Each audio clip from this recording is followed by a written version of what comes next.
Veterans, in today's video, I am going to be explaining VA claim effective dates. This is a hot topic. And the reason why it's a hot topic is because if the VA rater assigns the incorrect effective date for service connection, it could have an impact on your back pay. So in today's video, I'm going to be breaking down VA claim effective dates. Make sure you stick around.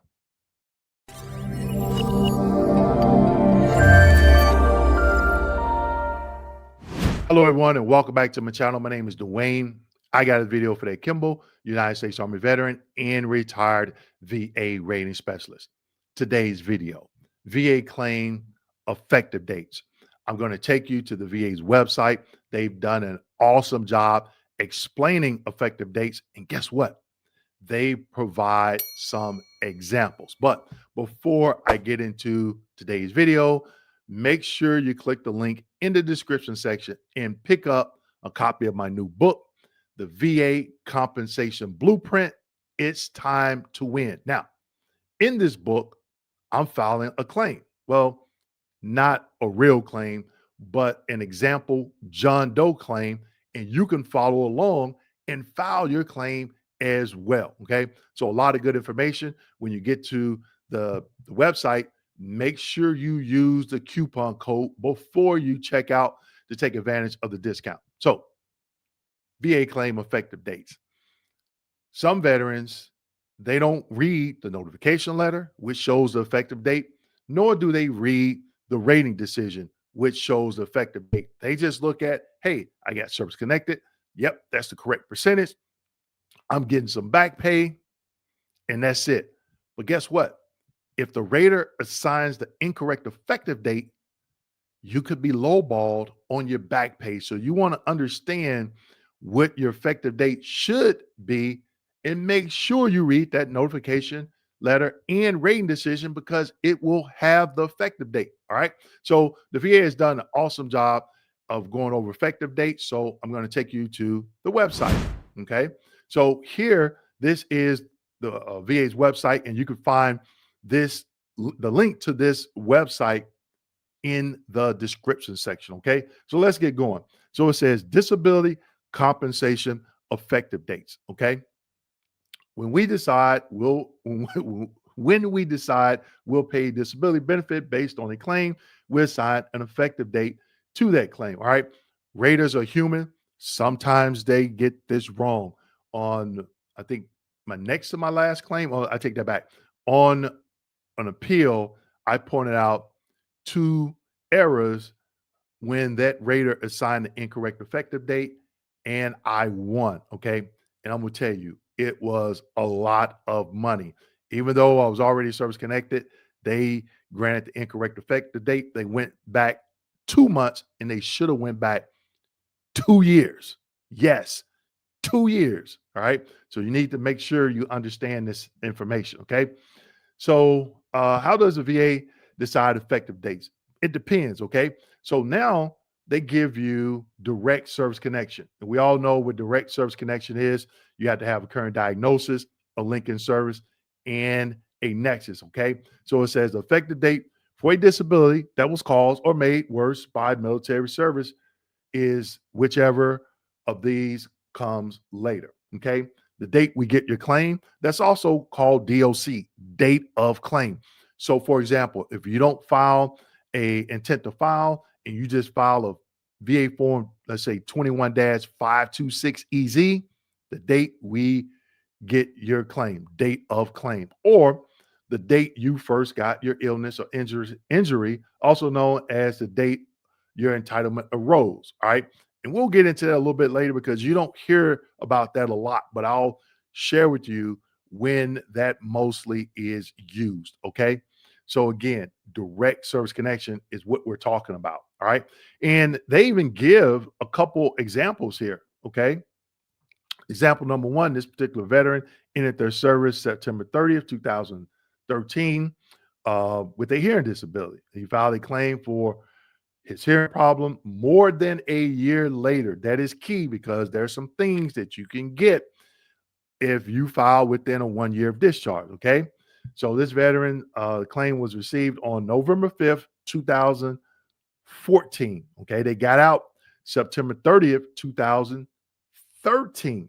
Okay. So you can see it's been over a year since discharge. On March 10th, 2015, they awarded the veteran 30% disability rating with an effective date of November 15th, 2014. Okay. So you see what they were saying here in this example.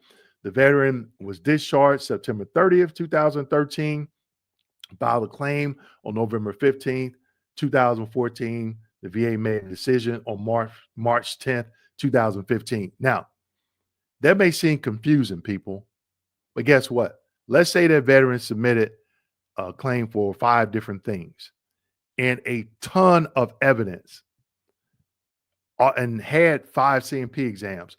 This is what raters are looking at. Not only are they looking at the evidence to figure out, hey, which percentage do I assign, but they're trying to get the effective date correct as well. You need to understand this because if they get it wrong, you can point it out on a high level review. Okay. Now let's look at example number 2. This veteran ended service, was discharged September 30th, 2013, hearing disability. Okay. Filed a claim for hearing problem less than 1 year, within 1 year of discharge. Okay. The VA received the veteran's claim on July 5th, 2014. Okay.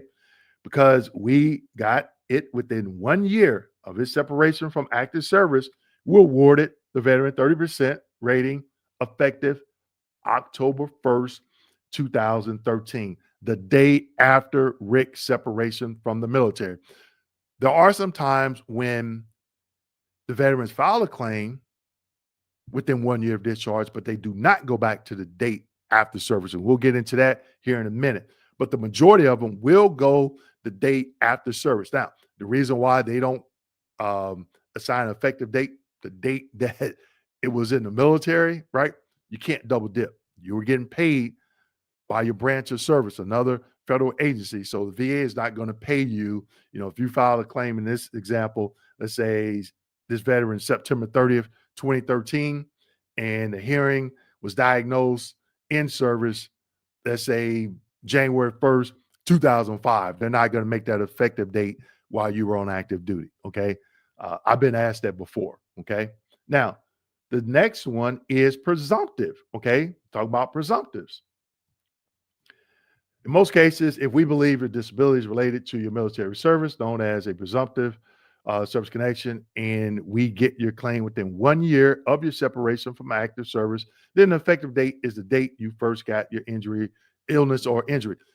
Now, the presumptive that they're talking about here is 1 year presumptive under 38 CFR 3.30309 subpart A. Now, you have other presumptives with different criteria. Camp Lejeune contaminated water, Vietnam Agent Orange, Gulf War undiagnosed illness, and then you have 3 year and 7 year presumptives. Want to make sure you go out to the VA's website so you can get a better understanding of the criteria for the different presumptives. Okay, so here in this example, this veteran who separated from active service on September 30th, 2013, medical tests from April 15th, 2014 showed she had hypertension, high blood pressure. Okay. If memory serves me correct, high blood pressure is under 38 CFR 3.309 subpart A, along with arthritis and diabetes. Okay. Less than 3 months later, Beth filed a claim that we got on July 1st, 2014. We concluded that her high blood pressure was related to her service because we got the claim less than 1 year after Beth separated from active service. So the effective date is when? April 15th, 2014, the date when she first got her illness. So we also, raters call that the date facts found, okay, or the injury occurred. Do not think, this is a nugget here, do not think that, hey, I wasn't treated in service for a condition, but I received this diagnosis within 1 year, so they're going to go ahead and automatically service connect me. No, you need to go and look at 38 CFR 3.309 subpart A, 1 year presumptive. If the diagnosis is on there, you can file a claim. All right. It's just not any diagnosis. All right. And that's what they didn't explain in this on their website here. Okay. So example number 2, we have another veteran in active service on September 30th, 2013. Medical test from April 15th showed she had hypertension. More than a year. Okay. So this veteran waited after a year. Susan filed a claim that we got on October 2nd, 2014. We concluded that her high blood pressure was related to service because we got the claim more than a year after Susan separated from active service. The effective date, October 2nd, 2014. They call that data claim, the date we got the claim. All right. Now, obviously, in these examples, they're not including intent to file, so that could have an impact on the effective date as well. Okay. So let's keep going. Reopen claims. Okay. Now, this is going to be a little bit tricky when we get to the liberalizing law. Okay. But I'll explain it. Reopen claims. And you're probably asking, Dwayne, what is a reopen claim? All right. So when they came out with the 0995, the 0996, February 19th, 2019, they changed reopen to supplemental. Okay. So before it used to be called reopen, and they changed it to supplemental on that date. All right. So it says the effective date for a reopen claim is the date we get the claim to reopen or the date you first got your illness or injury, whichever is later. Okay. So for example, let's say you were previously denied for a particular condition. Okay. And you filed a supplemental claim within 1 year of the date of notification, and you receive service connection.